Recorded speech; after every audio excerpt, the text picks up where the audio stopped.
Assalamualaikum warahmatullahi wabarakatuh.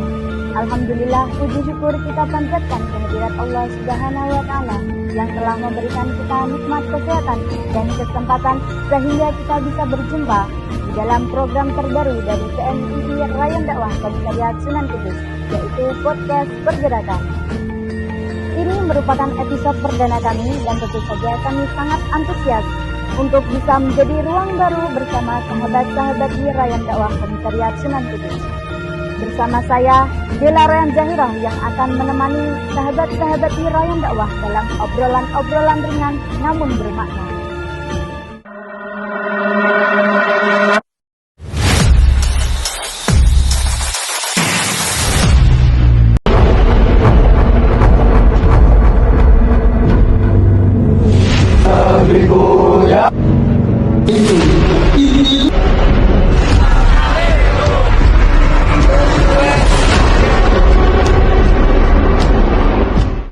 Di episode pertama ini kita akan mengangkat tema yang sangat penting, yaitu mengapa sih kita harus ber-PMII. Bersama kita Sahabati Wulan. Beliau merupakan senior Rayon Dakwah Komisariat Sunan Kudus dan saat ini menjabat sebagai kaderisasi Kopri PMII Cabang Kabupaten Kudus tahun 2024 sampai 2025. Beliau akan berbagi cerita tentang sejarah PMII dan mengapa seorang mahasiswa harus ber-PMII. Selamat datang sahabat Wulan. Apa kabar hari ini? Alhamdulillah. Dan untuk sobat dakwah dan untuk sahabat-sahabat di Rayon Dakwah, jangan kemana-mana. Tetap bersama kami di podcast Pergerakan Rayon Dakwah Komisariat Sunan Kudus. Kembali lagi di podcast Pergerakan PMII Rayon Dakwah Komisariat Sunan Kudus. Mari kita lanjutkan perbincangan bersama Sahabati Wulan yang merupakan senior Rayon Dakwah Komisariat Sunan Kudus dan sekaligus kaderisasi Kopri PMII Cabang Kabupaten Kudus. Menurut Sahabati Wulan, bagaimana sih sejarah lahirnya PMII dan kenapa kok PMII masih ada sampai sekarang? Oke, kalau berbicara tentang sejarah lahirnya PMII itu emang sangat panjang ya. Kalau kita ceritakan, kalau saya ceritakan hari ini itu kayak nggak cukup. Jadi aku akan bahas beberapa poin penting yang mungkin bisa para pemirsa yang melihat podcast kita ini bisa lebih paham. Oh, ternyata PMII tadi ini. Jadi lahirnya PMII itu tidak lepas dari turut sertanya beliau, yakni Mahbub Junaidi. Ya, betul. Beliau adalah pendiri PMII, di mana emang dulu banyak sekali organisasi-organisasi sebelum PMII itu banyak sekali. Di zaman setelah kita merdeka itu banyak sekali organisasi kemahasiswaan. Tapi kenapa beliau mendirikan organisasi PMII itu karena belum di saat itu beliau rasa belum ada organisasi yang emang menjurus langsung di Aswaja. Sedangkan beliau itu ingin sekali mendirikan organisasi yang berlandaskan Ahlussunnah wal Jamaah dan tidak lepas dari para gandengan ulama-ulama yang ada di sana, sehingga beliau mencetuslah PMII, Pergerakan Mahasiswa Islam Indonesia, yang dikomandoi oleh beberapa mahasiswa dan juga aktivis-aktivis mahasiswa saat itu. Seperti itu. Kalau kita lebih mengerucut lagi di sejarah berdirinya di rayon kita sendiri ya, di Rayon Dakwah itu juga ada. Kalau saya boleh sharing sedikit di sini, sejarah berdirinya Rayon Dakwah itu yang pertama kali kita sebenarnya bukan di Rayon Dakwah, tapi kita itu Rayon Uswah, Usuluddin Dakwah. Kita masih gabungan di kampus Dulunya. ya, Usuluddin Dakwah kita itu Rayon Uswah, belum bisa berdiri sendiri, belum, dimana ada para senior kita di situ yang masih aktif sampai sekarang. Nah, kita bisa pecah menjadi Rayon Usuluddin dan juga Rayon Dakwah itu di kalau tidak salah ya, mohon maaf, mungkin para senior yang mendengarkan podcast ini mohon koreksinya, itu sekitar di tahun 2016 baru kita mecah sendiri, kita berdirikan Rayon Usuluddin, kita berdirikan Rayon Dakwah. Karena kan kita sudah menjadi fakultas yang berbeda. Dulu kan kita menjadi fakultas yang sama. Iya, betul. Nah, untuk pergerakan kita juga tetap sama, kita masih di satu arahan dan satu tujuan sesuai dengan beliau pendiri kita, yakni Junaidi. ya, seperti itu. Kalau perjalanan sahabat Wulan selama di rayon dakwah kira-kira seperti apa? Kalau perjalanan saya ya mungkin kalau dari anggota itu emang agak belum terlalu mendalam di PMI, karena dulu itu saya juga ikut di PMI karena ada keinginan untuk mengetahui sebenarnya, bukan gandengan dari orang lain juga enggak, tapi apa sih sebenarnya organisasi ini, karena dulu kan kita dari alumni sekolah ya, kita belum tahu apa sih seluk-beluk di kampus seperti apa juga.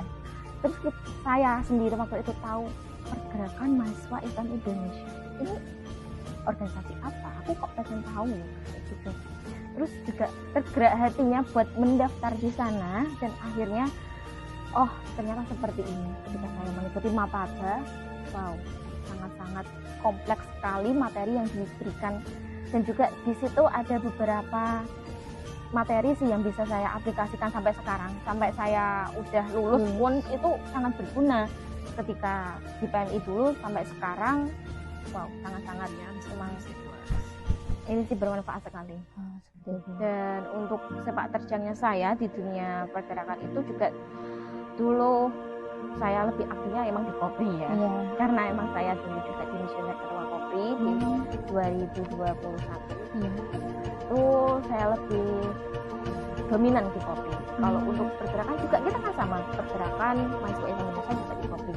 Dan saya juga setelah di Kopri, saya lanjut lagi di jenjang komisariat. Saya juga ikut andil di sana di pergerakan mahasiswa Islam Indonesia di ranah komisariat. Kebetulan saya juga diamanahi sebagai kaderisasi juga. Dan di Kopri juga saya diamanahi sebagai koordinator advokasi dulu waktu itu. Dan setelah itu saya berdinamika sendiri, karena setelah komisariat kita ada jenjang satu periode yang benar-benar kita nggak tahu kemana. Ke cabang belum bisa, komisariat udah nggak bisa kayak gitu. Jadi saya berdinamika sendiri bersama teman-teman, kita mendirikan sebuah kayak inilah organisasi, kita mendirikan sebuah kumpulan para dimisioner komisariat itu sendiri. Kita berdiskusi di sana dan akhirnya kita memutuskan untuk sama-sama bergerak masuk satu tujuan, dengan itu sama teman-teman saya waktu itu. Dan sekarang juga saya seperti yang jadi perkenalkan tadi, bahwa saya masih berkiprah di PMI, terutama di Kopri dan sebagai kaderisasi. Nah, itu tadi penjelasan singkat terkait sejarah berdirinya PMII dan perjalanan pergerakannya sampai sekarang. Selanjutnya nih, yang masih sering kita dengar di lingkungan mahasiswa baru terutama, ada yang namanya Mapaba di PMII. Bisa dijelaskan sahabat Wulan? Seperti namanya juga ya, masa penerimaan anggota PMII, di mana kita itu di sana akan dikenalkan seperti PMII,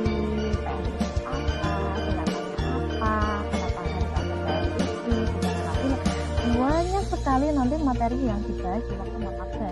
Terutama untuk mahasiswa yang belum pernah berorganisasi, itu juga di sana kita akan lebih dikenalkan lah, wah caranya organisasi kayak gini. Karena kita hanya tidak sekedar organisasi ya di PMI, tapi kita juga adalah di mana kita itu beberapa kegiatan yang berfeedback untuk diri kita sendiri. Dan untuk Mapaba sendiri pastinya materinya ada banyak sekali yang bisa kita ambil, materinya bisa kita aplikasikan ke kehidupan sehari-hari, tidak hanya untuk di pergerakan kita sendiri. Untuk diri sendiri itu sangat bermanfaat. Dulu waktu saya cerita waktu saya belum mengenal PMI, saya nggak tahu itu berorganisasi seperti apa, organisasi PMI itu kayak gimana, aku harus ngapain. Dan setelah saya selesai Mapaba, saya baru tahu jadi langkah pertama seperti ini. Saya juga bisa mengaplikasikan seperti ini. Dan juga perlu digarisbawahi, ilmu organisasi itu bisa kita aplikasikan ketika kita kuliah. Itu sangat berbeda sekali ketika kita berjumpa dengan kawan sesama mahasiswa tapi yang tidak berorganisasi. Mohon maaf, saya tidak mau mendiskriminasi, tapi itu memang sangat Jelas perbedaannya. Orang yang kuliahnya, mahasiswa yang kuliahnya hanya kuliah pulang dengan yang berorganisasi itu sangat beda.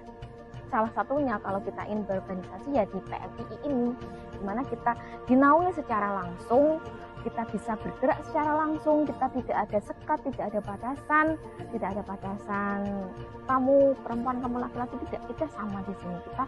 Tujuan kita sama, yaitu pergerakan mahasiswa Islam Indonesia. Kita ada embel-embel Islamnya, tidak hanya sekedar organisasi mahasiswa, yang di dalamnya pasti ada sisi religius dari kita sendiri.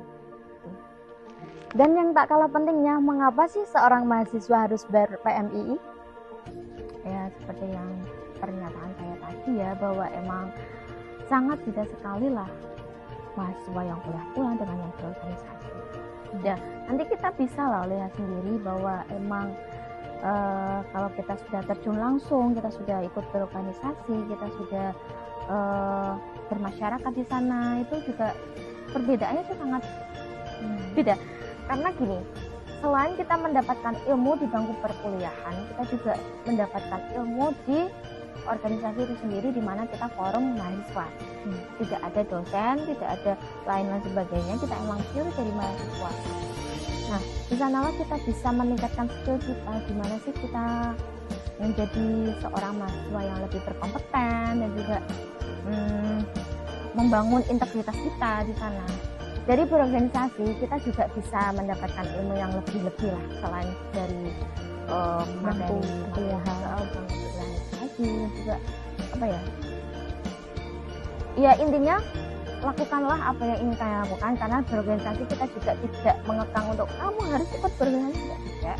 Ya lakukanlah apa yang ingin kamu lakukan, dan juga tujuan awalmu itu seperti apa. Kalau emang adalah keinginan banget kalau untuk berorganisasi, tidak salah juga kita untuk segera bergabung juga.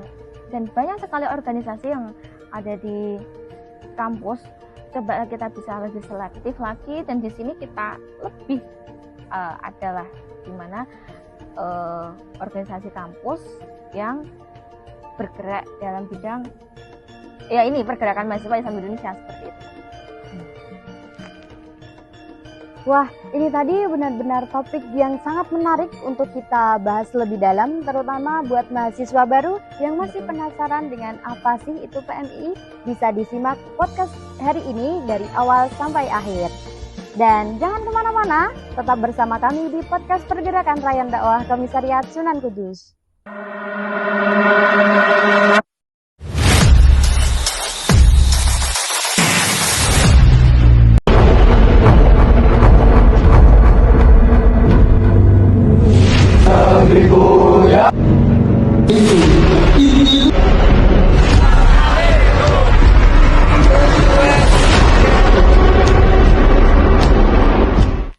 Alhamdulillah, sungguh bermanfaat sekali ilmu dan pengalaman yang telah diberikan oleh sahabat Wulan pada podcast kali ini.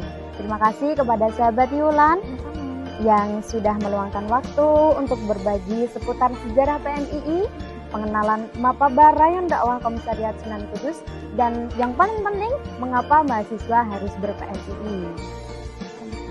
Sahabat-sahabat Rayon Dakwah, dari obrolan tadi kita bisa menyimpulkan bahwasanya PMII itu bukan hanya sekedar organisasi, tetapi juga ruang pembentukan karakter, wadah berproses, dan bekal keprofesian mahasiswa untuk masa yang akan datang. Sampai jumpa di episode selanjutnya dengan tema yang tak kalah menariknya. Terima kasih atas atensinya. Wallahul muwaffiq ila aqwamit thoriq. Wassalamualaikum warahmatullahi wabarakatuh. Tetap tangan terkepal dan maju ke muka. Salam pergerakan. Salam.